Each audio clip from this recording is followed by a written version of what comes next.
कहानी आखिरी मैसेज। नमस्ते दोस्तों, मैं हूं आपकी दोस्त और इस चैनल की होस्ट।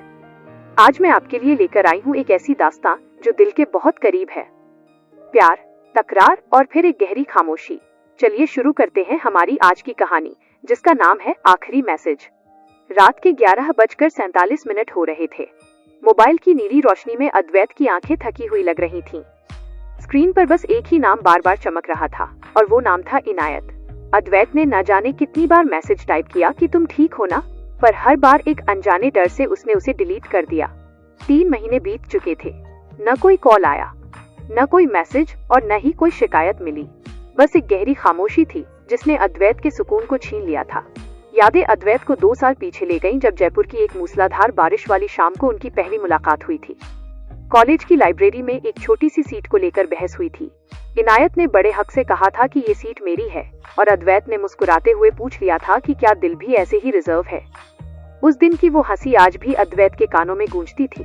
4 साल का वो साथ किसी सपने जैसा था। क्लास बंक करके चाय की टपरी पर घंटों बैठना और एग्जाम की टेंशन में रात भर जागकर नोट शेयर करना। इनायत का सपना बड़े शहर जाकर पढ़ने का था और अद्वैत अपने ही शहर में रहकर कुछ बड़ा करना चाहता था। रास्ते अलग जरूर थे, लेकिन उनकी मंजिल एक ही थी और वो था एक दूसरे का साथ।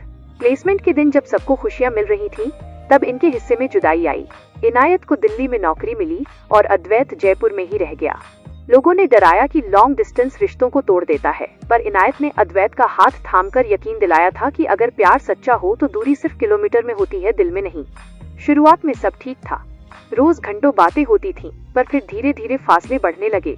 रोज की बातें हर दूसरे दिन पर आ गईं और फिर एक वक्त ऐसा आया जब सिर्फ थकावट के बहाने मिलने लगे। एक रात इनायत का लास्ट सीन 2:13 दिखा और उसके बाद जैसे सब कुछ थम गया। आज 3 महीने की खामोशी के बाद अद्वैत ने अपनी सारी हिम्मत जुटाई और इनायत को कॉल कर दिया। फोन की घंटी बजी और जब फोन उठा तो वो आवाज इनायत की नहीं थी।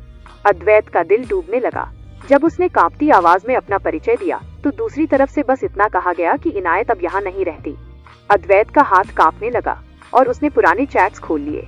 उसे वो आखिरी मैसेज दिखाई दिया जिसमें लिखा था कि अगर कभी मैं दूर चली जाऊं तो समझना वो मजबूरी थी, बेवफाई नहीं।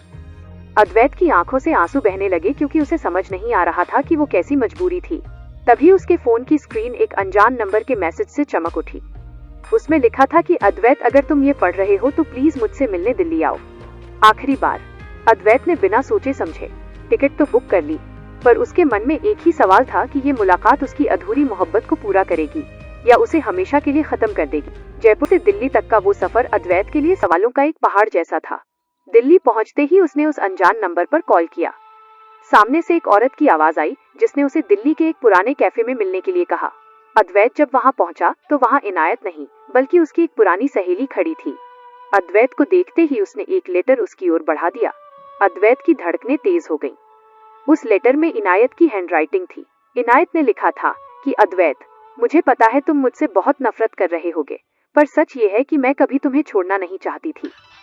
लेटर में आगे लिखा था कि जब वो दिल्ली आई तो उसे पता चला कि उसके पिता का बिजनेस बुरी तरह डूब चुका है और वो करोड़ों के कर्ज में है। उसके पिता ने उसकी शादी एक ऐसे इंसान से तय कर दी थी जो उनके सारे कर्ज माफ करने को तैयार था। इनायत ने बहुत विरोध किया, लेकिन जब उसके पिता ने मजबूरी में अपनी जान देने की कोशिश की तो इनायत टूट गई। वो अद्वैत को ये सब बताकर उसे इस दलदल में नहीं खींचना चाहती थी। उसे पता था कि अद्वैत उसे बचाने के लिए अपना सब कुछ दांव पर लगा देगा और इनायत नहीं चाहती थी कि अद्वैत का करियर और उसकी मेहनत उसकी वजह से बर्बाद हो जाए। इसलिए उसने चुपचाप दूर होना ही बेहतर समझा। अद्वैत की आंखों से आंसू बहने लगे। उसे उस कैफे की खिड़की से बाहर इनायत की कार जाती हुई दिखी। वो दुल्हन के जोड़े में थी और उसकी आंखों में वही बेबसी थी जो उस आखिरी मैसेज में थी।